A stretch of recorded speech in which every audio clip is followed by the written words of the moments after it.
కూకట్పల్లి నియోజకవర్గం నల్ల చెరువు బఫర్ జోన్ లో ఉన్నటువంటి బుచ్చమ్మ గారు ఈ హైడ్రా అధికారుల వేధింపులు భరించలేక ఎప్పుడు తన ఇల్లు కూలగొట్టారనేటువంటి ఒక ఆందోళనతో నిన్న ఆత్మహత్య చేసుకోవడం జరిగింది. ఇవాళ ఈ హైడ్రా పేరిట ఇప్పటికే 3 ఆత్మహత్యలు ఈ హైదరాబాద్ నగరంలో జరిగాయి. అంటే రేవంత్ రెడ్డి గారిని అడుగుతా ఉన్నా, ఇంకా ఎంతమంది నువ్వు చంపదలుచుకున్నావు?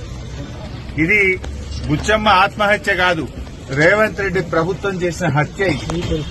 నీ యొక్క తప్పిదాల వల్ల, నీ యొక్క చర్యల వల్ల ఇవాళ వీళ్ళందరూ కూడా ఆత్మహత్యలకు పాల్పడతా ఉన్నారు. దేనికోసం నువ్వు చేస్తా ఉన్నావు? ఇంకా ఎంతమందిని పొట్టన పెట్టుకోదలుచుకున్నావు? ఎన్ని సమస్యలున్నాయి ఈ రోజు రాష్ట్రంలో. ఇప్పుడే గాంధీ ఆసుపత్రిలో మేము మా ఎమ్మెల్యే గారు రావడం లేట్ అయితే అక్కడ నిలబడి చూస్తా ఉంటే మెడికల్ షాప్ దగ్గర లైన్లలో నిలబడి మందులు కొనుక్కుంటున్నారు. అంటే గాంధీ లాంటి ఆసుపత్రిలో కనీసం పేద ప్రజలకు మందులు లేవు. పారాసిటమాల్ గాని, కడుపులో గ్యాస్ వస్తే ఇవ్వాల్సినటువంటి మందులు గాని, సిరప్లు గాని, చిన్న చిన్న మందులు కూడా లేక అన్ని బయటకు రాస్తుంటే మెడికల్ షాపుల్లో మందులు కొనుక్కుంటున్నారు.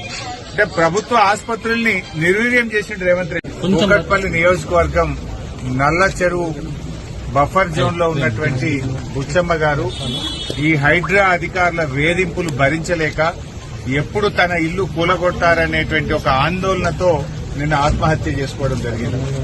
ఇవాళ ఈ హైడ్రా పేరిట ఇప్పటికే 3 ఆత్మహత్యలు ఈ హైదరాబాద్ నగరంలో జరిగాయి. అంటే రేవంత్ రెడ్డి గారిని అడుగుతా ఉన్నా, ఇంకా ఎంతమంది నువ్వు చంపదలుచుకున్నావు? ఇది బుచ్చమ్మ ఆత్మహత్య కాదు, రేవంత్ రెడ్డి ప్రభుత్వం చేసిన హత్య. నీ యొక్క తప్పిదాల వల్ల, నీ యొక్క చర్యల వల్ల ఇవాళ వీళ్ళందరూ కూడా ఆత్మహత్యలకు పాల్పడతా ఉన్నారు. దేనికోసం నువ్వు చేస్తా ఉన్నావు? ఇంకా ఎంతమందిని పొట్టన పెట్టుకోదలుచుకున్నావు? ఎన్ని సమస్యలున్నాయి ఈ రోజు రాష్ట్రంలో. ఇప్పుడే గాంధీ ఆసుపత్రిలో మేము మా ఎమ్మెల్యే గారు రావడం లేట్ అయితే అక్కడ నిలబడి చూస్తా ఉంటే మెడికల్ షాప్ దగ్గర లైన్లలో నిలబడి మందులు కొనుక్కుంటున్నారు.